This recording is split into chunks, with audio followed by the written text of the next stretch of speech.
La marque Alsace et son partenaire la région Alsace présentent Femmes d'exception. Bonjour Valérie. Bonjour Caroline. Je suis ravie de vous recevoir parce que vous êtes une femme avec une double carrière. Vous étiez d'abord contrôleur de gestion dans des entreprises, donc un milieu financier. Vous avez repris des études à 28 ans, faire des études de médecine, et aujourd'hui vous êtes chirurgien. Qu'est-ce qui s'est passé à 28 ans? Il s'est passé ce qui se passe en général dans une vie, c'est-à-dire que c'est l'occasion qui fait le larron. Il y a eu deux choses. Il y a eu ce premier bébé qui est arrivé à ce moment-là, mais voilà, c'était un hasard.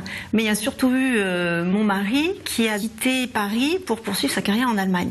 Et puis il y a un deuxième bébé qui est arrivé très vite puisque mes enfants ont 11 mois d'écart.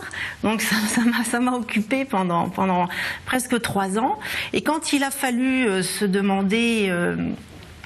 poser la question de la suite, la logique aurait voulu que je mette mon CV à jour et que je cherche un travail de contrôleur de gestion en Allemagne où j'étais. Et puis en fin de compte, j'en avais aucune envie. Je me suis dit, mais c'est l'occasion, je vais m'inscrire à la fac. Et donc je suis arrivée avec ma poussette double à la scolarité. Bonjour madame, je voudrais m'inscrire en médecine. Et cette pauvre secrétaire était persuadée que c'était un malentendu. Et j'ai eu beaucoup de mal à faire comprendre que je voulais effectivement m'inscrire en médecine. Oui, il y a double difficulté, c'est-à-dire que vous êtes à la fois dans un pays étranger, vous avez quand même 2 enfants en bas âge, et vous vous lancez dans des études qui ne sont pas faciles. Alors, on m'a souvent fait cette remarque, et en me disant, oh là là, c'est courageux ce que tu as fait, c'est pas facile, etc. Ce qui aurait été difficile, ce qui aurait été courageux, c'est de continuer à faire quelque chose qui ne me plaisait pas. Et ces études de médecine, je les ai adorées. C'était vraiment des années magnifiques. Alors effectivement, il y avait des moments difficiles, il y avait des nuits blanches passées sur les bouquins parce que pendant la journée, effectivement, je m'occupais de mes enfants. Mais j'en garde un très très bon souvenir. Vous faisiez ce qui vous plaisait? Je faisais ce qui me plaisait et ça, c'est pas difficile du tout. Oui. Aujourd'hui, vous êtes spécialisée dans la chirurgie liée à l'obésité. Oui. C'est très particulier, c'est très pointu. C'est une sous-partie de ce qu'on appelle la chirurgie viscérale ou la chirurgie digestive. J'ai trouvé ce qui me convient parfaitement. C'est très rigolo. Pourquoi ? Alors, il faudrait peut-être faire une psychanalyse pour le savoir, mais je pense qu'on arriverait assez vite à la conclusion. Alors ça aussi, c'est secondairement que je l'analyse, hein, sur le coup, j'y pensais même pas.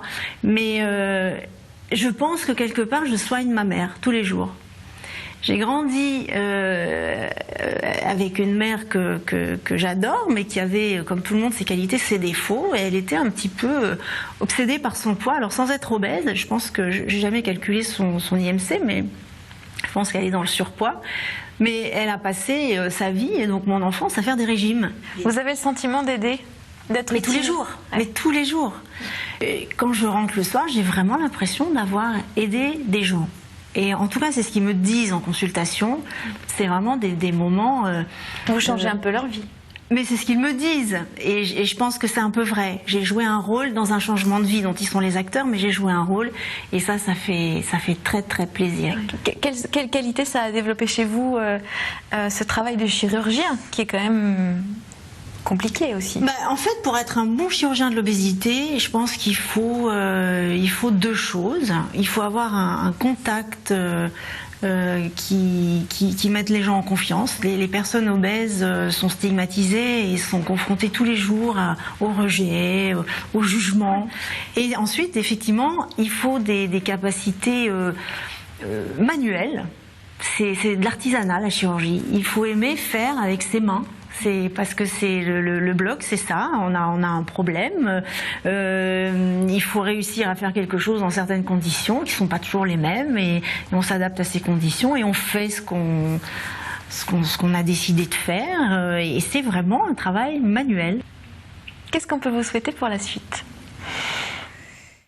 Écoutez, j'ai l'impression que j'ai passé une grande partie de ma vie en vivant dans l'avenir, en me disant « Ah, quand j'aurai fait ça, quand mes enfants auront tel âge, quand j'aurai passé mon examen, quand j'aurai fini mon internat ».